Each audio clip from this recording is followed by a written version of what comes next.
Nicolas Descâtres, paysan à Vernier-Fontaine. Je suis membre de la commission comté de la Confédération paysanne qui regroupe des paysans du Doubs, du Jura et de l'Ain qui se regroupent 5 à 6 fois par an pour discuter de l'avenir de la filière et des propositions qui peuvent être faites au sein du CIGC.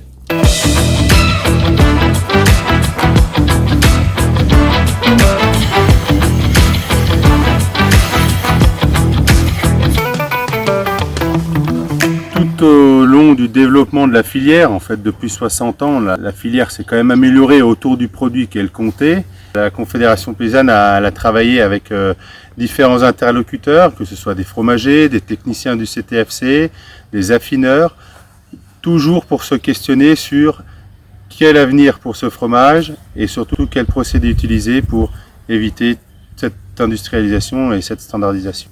La Confédération paysanne a toujours été derrière ce projet pour garder une certaine identité du produit tout en améliorant sa qualité. Ça passe par un cahier des charges, la filière comté ambitieux. Donc les propositions qu'on porte et qu'on portait déjà lors du dernier cahier des charges, c'est limiter la taille des exploitations, notamment limiter le nombre de vaches par actif. Par exemple, nous on propose 35 vaches pour le premier actif, puis 25 vaches pour les suivants.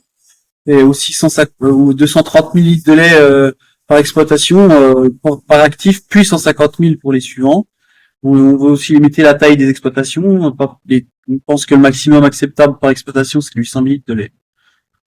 C'est vrai que la richesse de la filière, c'est d'avoir réussi à s'autoréguler, à se donner des contraintes pour garder une production plus artisanale, pour justifier des consommateurs d'un produit de qualité.